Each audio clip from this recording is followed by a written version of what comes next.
Tonight on a special edition of Etalk.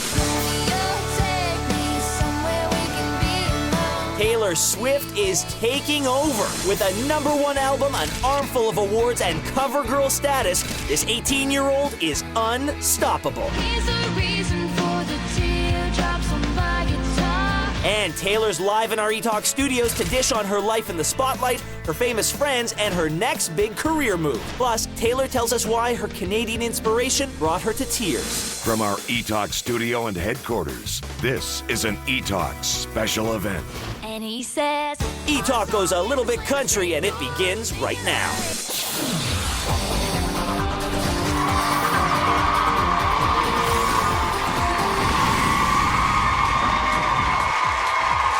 Welcome to Live at Etalk. I'm Ben Mulrooney. Now, she may be country music's newest sensation, but Taylor Swift is already beating big names like Beyonce and Nickelback on the charts, and that is just the beginning. In just 2 years, this Pennsylvania girl has become Nashville's princess.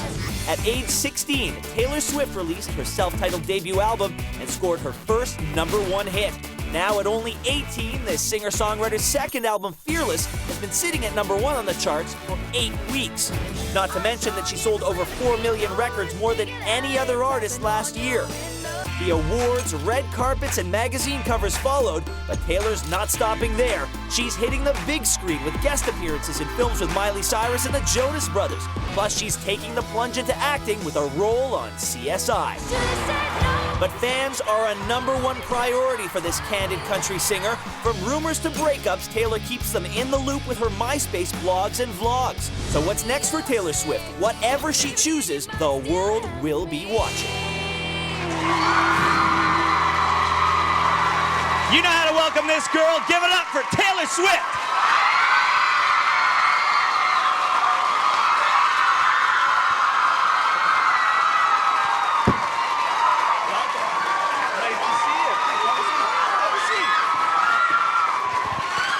Taylor, welcome. Thank you.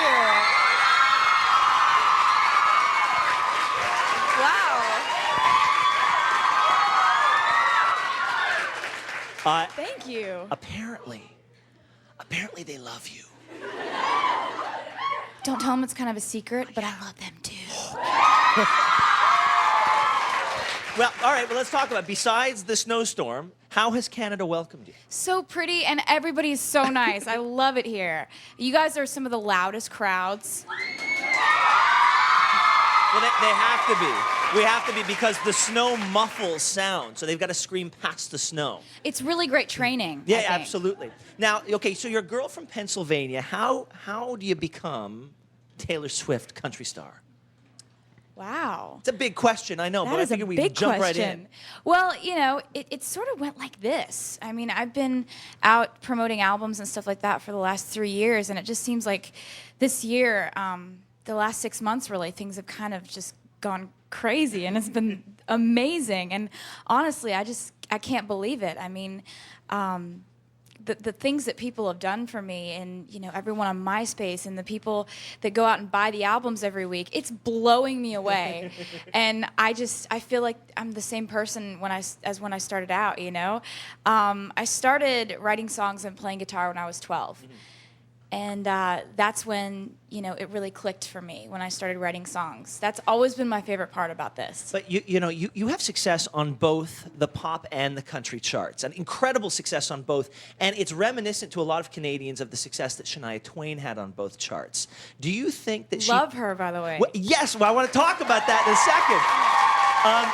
Do you think that she sort of paved the way a little bit for Taylor Swift to be able to dominate both charts? Oh, she paved the way for a lot of things. Mm-hmm. And I met her at the CMAs. Mm-hmm. I wrote an entire blog about it, and I hope that didn't freak her out, that I'm like obsessed with her, but I am. So I met her at the CMAs, and it was one of those things where I wasn't gonna go up and be like, hi Shania, hi. You know, I kind of wanted to be a little cooler about it. Right. So I was gonna wait for my moment to go and kind of break in. Mm-hmm. And I was looking at her, and she saw me, and we made eye contact, and she came right up to me.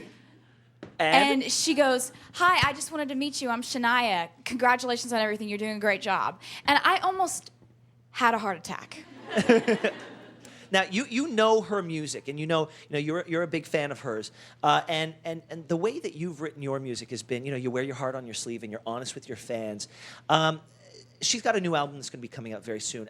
Do you have any sort of hopes as to what you would like to hear come from Shania? I would just like her to write about what her life has been like and what she's been going through and what she's been feeling. I think that's all you can ever ask for. #1 on the charts for 8 weeks, which, by the way, deserves an applause.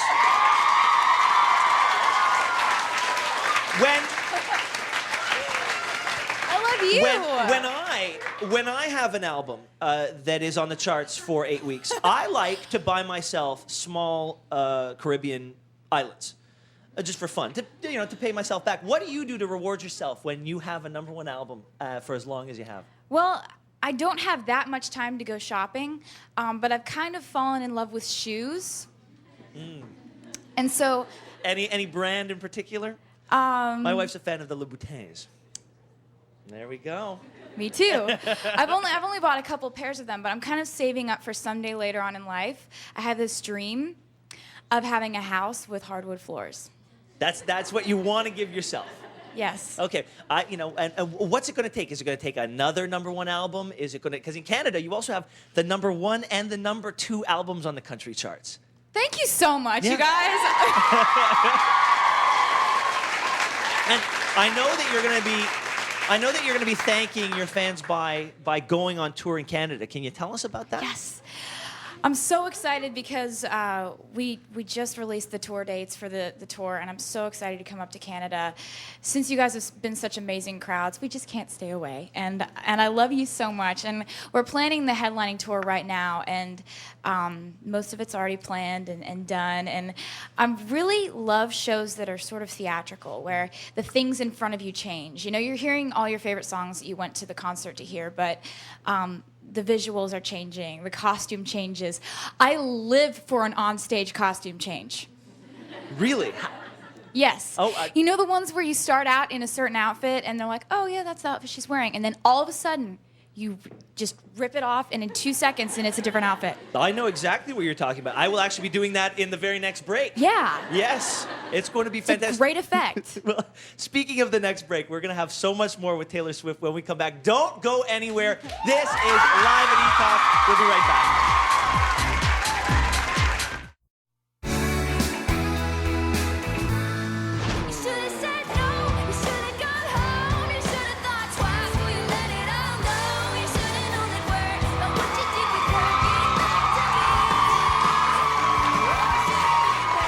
Welcome back to Live at Etalk with Taylor Swift. So nice that you stuck around. Okay, I want to go back to something we were talking about before, and I'm not talking about me changing clothes live on Etalk. But I want to go back to the success that you've had in Canada. We wanted to present you with a little memento. This is a double platinum album to commemorate 200,000 sales. Congratulations. Congratulations. And actually, the thanks go out to all of these people for buying the album, but congratulations. Thank you so much. Canada is Swift country, baby. Wow. Okay, let's talk about these people. Let's talk about your fans. You keep in such close contact with them on MySpace. I'm just going to hold it here. There you go. Just cradle it. Cradle it like a little baby. Yeah. How do you find the time? How do you prioritize? At what point do you say, I haven't talked to my fans in a long time, I've got to get back? Well, I'm on MySpace all the time. Whenever I get a free second, whenever I get downtime, I'm either updating Twitter, or I'm on MySpace, or I'm writing people back, and it's just really fun, I mean, that's my social life, so it's like... Well, you have over 1 million friends on MySpace. Still waiting for you to respond to my MySpace request. I try so hard. I try so hard to get back to everybody, but it's impossible. But what does physically impossible. But what does it do to your physical friendships? You've got so many friends online. At some point you didn't have any friends. You started with 0 online.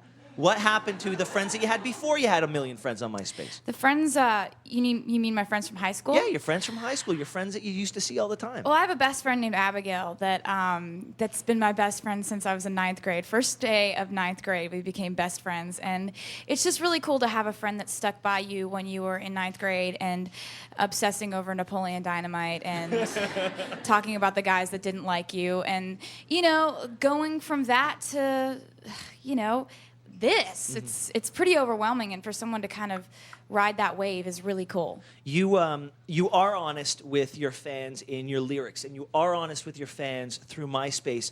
But is it because you can control sort of the debit and how you give out that information, or are you just that way with everyone in interviews? It's a sort of a one-way street when you write a lyric. You can tell people what you're feeling, but you do it on your own terms and at your own pace. Is that what is appealing to you about being honest in your lyrics? I think that honesty is just all that I know as far as writing songs.